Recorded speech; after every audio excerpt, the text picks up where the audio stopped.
se llama Uchunuyu. Y allí mi padre tenía la costumbre de sentarse en la orilla y lavarse los pies, lavarse la cara, ¿no? Y refrescarse un poco. Y bueno, yo también pues lo imitaba, ¿no? Y observaba bien lo que hacía. El sentido de la observación es muy importante, ¿no? Y ese día me dijo, ya te voy a responder lo que tú me has preguntado. ¿Cuál es la maña de todo? ¿Cómo funciona todo? ¿Cuál es el secreto? Tiró una piedra en un estanque que estaba pues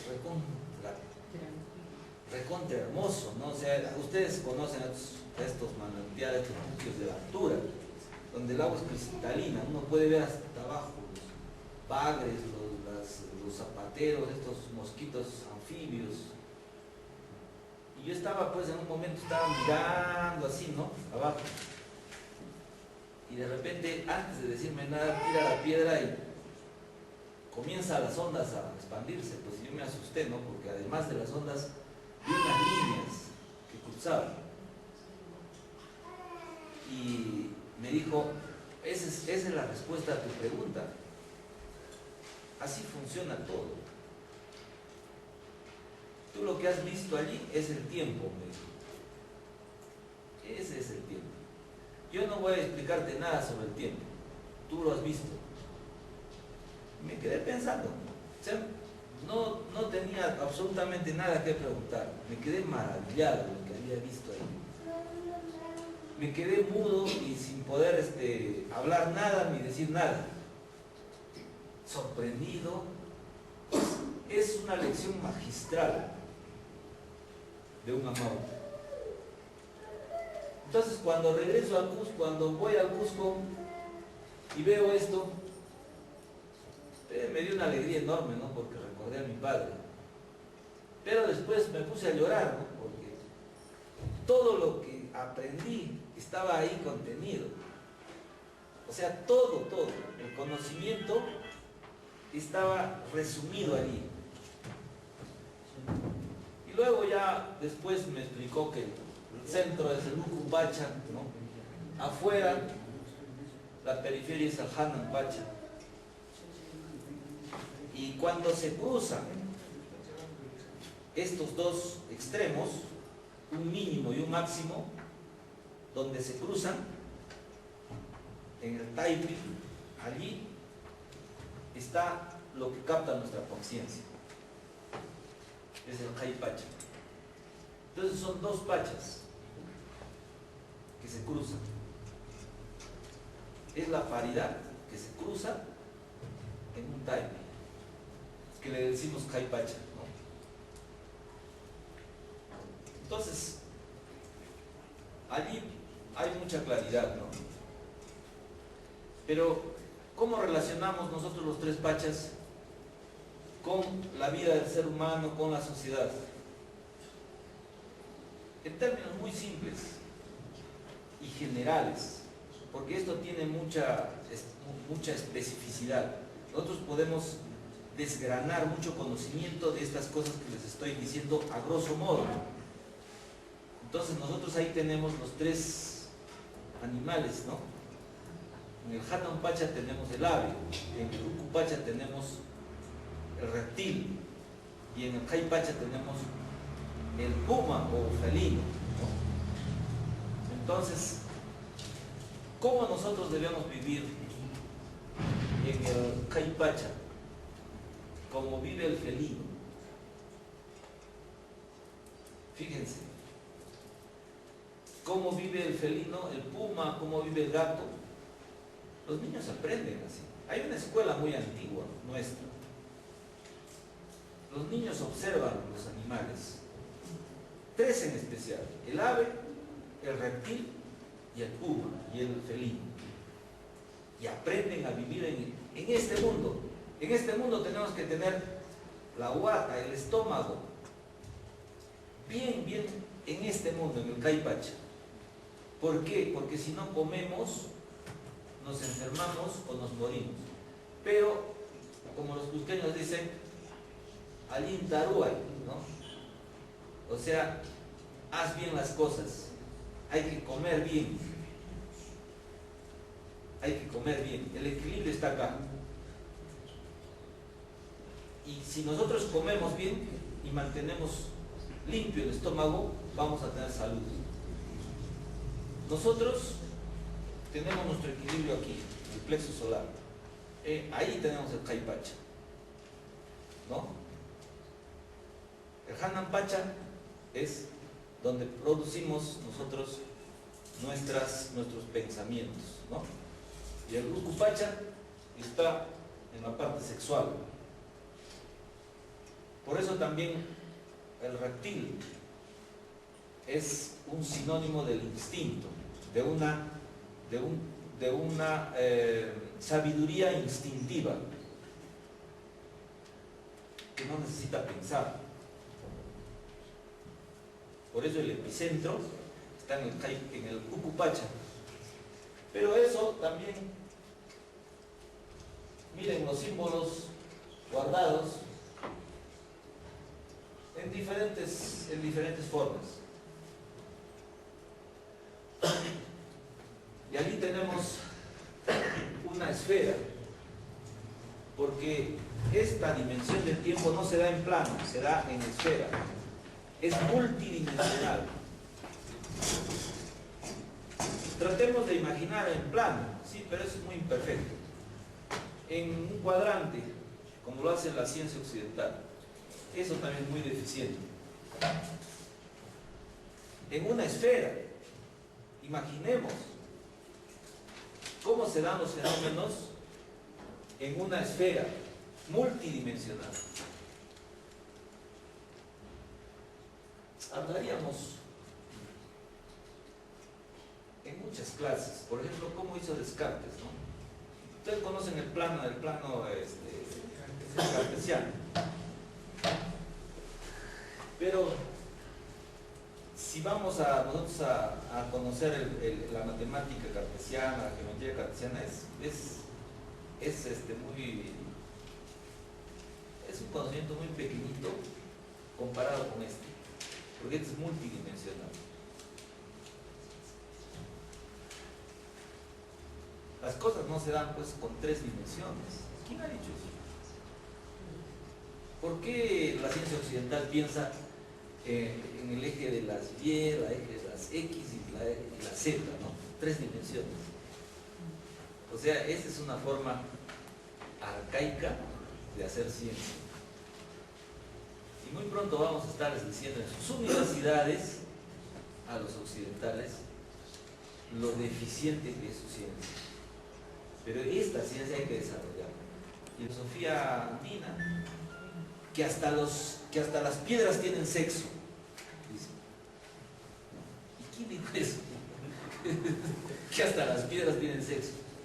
Las piedras también están variadas. Hay unas piedras que se expanden y otras piedras que están en procesos de compresión.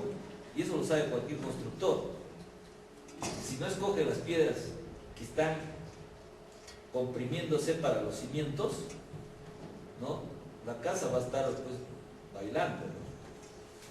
Si escoge piedras que se están expandiendo, son piedras que están deshaciéndose. Y es fácil ver eso. Cuando uno golpea la piedra, se va a dar cuenta si se está expandiendo o si se está comprimiendo. Si está expandiendo, la piedra tiene como cáscara, uno la golpea y sale la cáscara. Pero la piedra que se está comprimiendo es una piedra durísima. ¿Y en cuántos años hará ese tipo de ciclo, ¿no? De la piedra? Pero les vuelvo a repetir, la paridad se sexualiza a nivel de la vida orgánica, pero no cometamos el error de pensar que la paridad se puede sexualizar, porque allí antropomorfizamos o animalizamos el cosmos, y la vida es una expresión del cosmos, no es al revés. No sé si me dejo entender. ¿Sí? ¿Me entienden? Me dejo entender, mejor dicho. Ya. Entonces, estos tres estados, ¿no? O estos 3 estadios, digamos, del cuerpo humano. De ahí podríamos hablar muchas cosas. Pero fíjense la estructura del cerebro humano. Esto lo he sacado de un manual de fisioneurología. Tenemos tres cerebros, o mejor dicho dos. Un cerebro interno reptílico le llaman, como el amaru que está ahí abajo, un cerebro reptílico, y una periferia que se llama neocórtex. Acá en el neocórtex se produce el pensamiento abstracto. Eso se llama Hanan Pacha Yacha. O sea, el ave, el cóndor está simbolizado ahí. Esa es la periferia. O sea, el cerebro funciona así. Los instintos, el complejo reptílico, en la medicina occidental, el Ukupacha en el centro, Munay, instintos, o el reptil amaru, ¿no? Entonces, en la fluctuación de estos dos se da el Kaipacha, que es el Ruay al hacer, donde nosotros hacemos las cosas, que es el mundo de aquí y de ahora. Y funcionamos con un sentimiento, que son sentidos y mente, sentimiento. Ese es el cruce de los dos.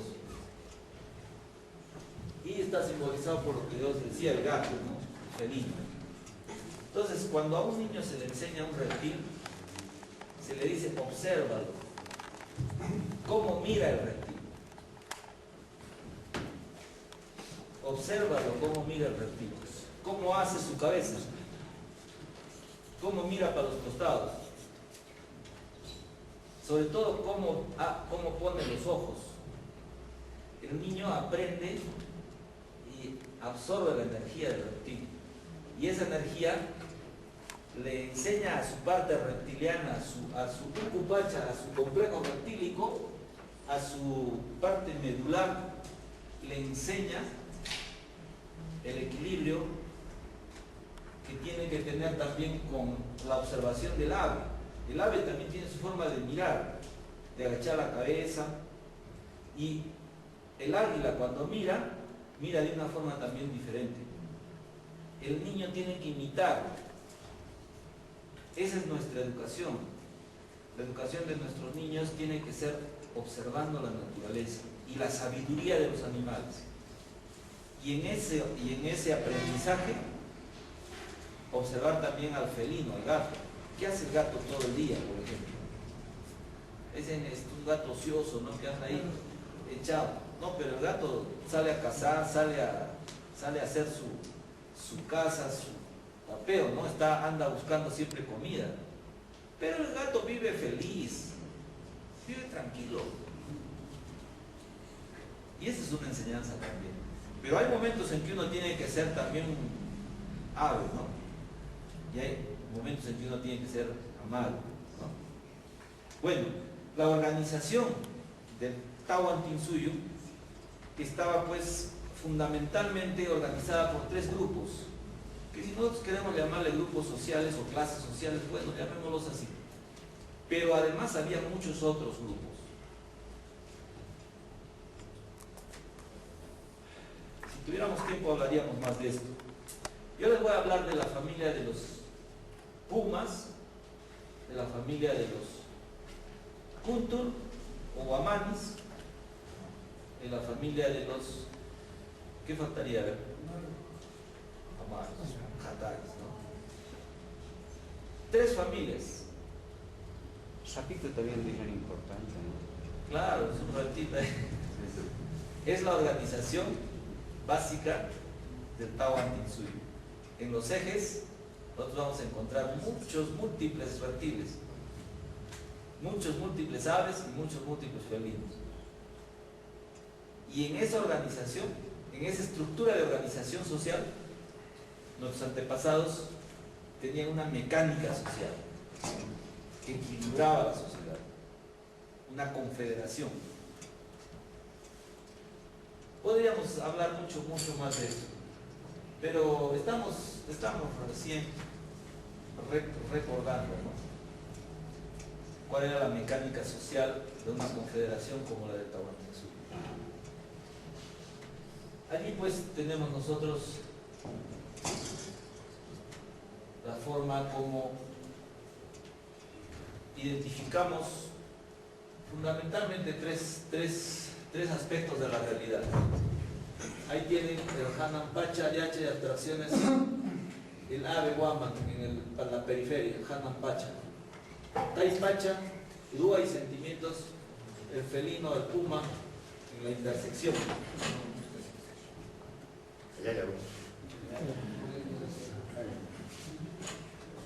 Y en el Ucupacha, al centro, acá se han quinceado. O sea, este cuadrado debería estar arriba. ¿No? Los instintos representados por el amar o el reptil, y dentro de lo que son estas tres partes el mundo, ¿no? Entonces en esa oscilación tenemos el equilibrio en el Tai Pacha, ¿no? Bueno, esa es la forma más simple de observar la forma como se obtiene ese equilibrio. Y como les repito, son dos pachas que se cruzan en el Kai, o sea, en este mundo de aquí y de ahora. ¿Y qué es lo que captura nuestra conciencia? Pero esa oscilación es lo que forma la realidad, las cosas que existen. Bueno, vamos a terminar entonces. Aquí, en una de las tantas figuras de los antepasados en Casma, el Yanandi, ¿no? Los pares complementarios. Nosotros le decimos que es la primera ley del pensamiento andino, la paridad, que no tiene nada que hacer con la dialéctica, porque la dialéctica también es chula, o sea, es unitaria. Fíjense, Hegel desarrolla un método para pensar, ¿no? Filosóficamente, aunque la filosofía no tiene nada que ver con nuestra forma de pensar. En Puquina, en mi tierra todavía se dice Illa y Ninchis, o sea, nuestra luz de nuestra mente, la luz de nuestra mente, ¿no? Si queremos una definición, o sea, un término que sea parecido a lo que es la filosofía.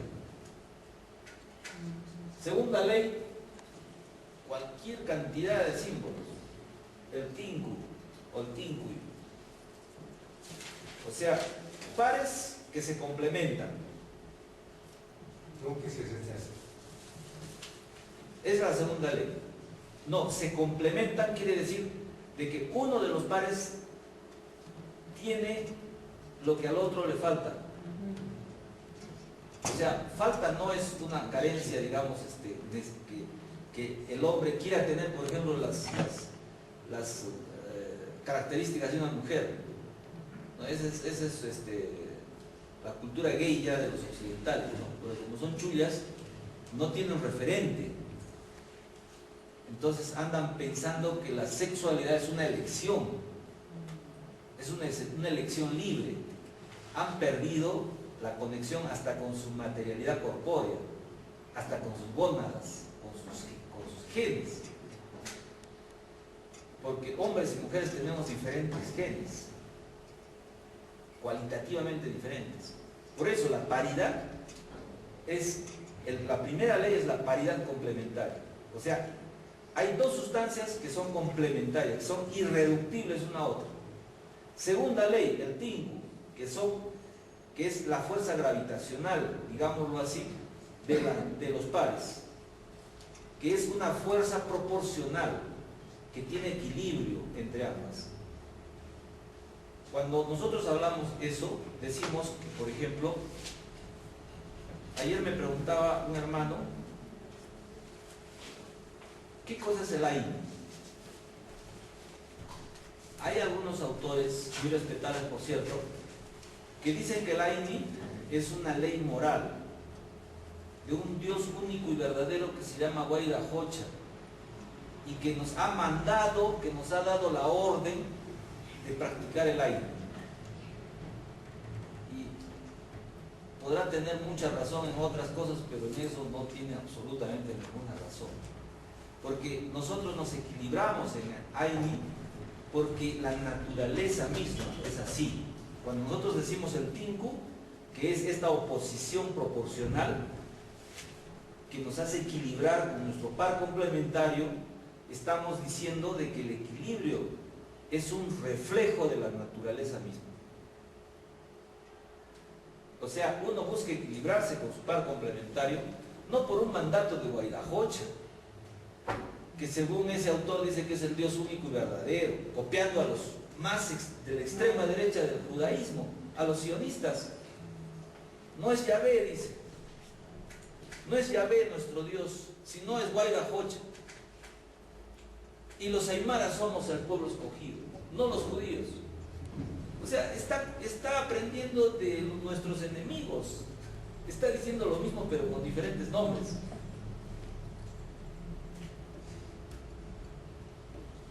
Eso yo lo aclaro porque es necesario tener claridad en eso, ¿no? La paridad es a todo nivel. Y la segunda ley, el Tinku, esa oposición proporcional. La naturaleza, la existencia misma es así.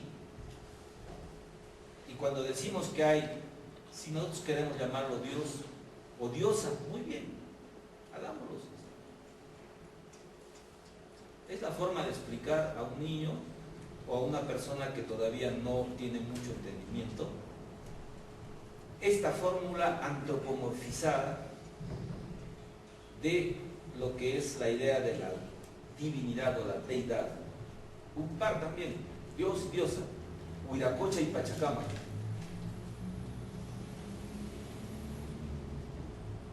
Un Dios de las alturas y un Dios de la planicie, del mar. Una diosa, si queremos llamarla así, madre. Si queremos antropomorfizarla, llamarle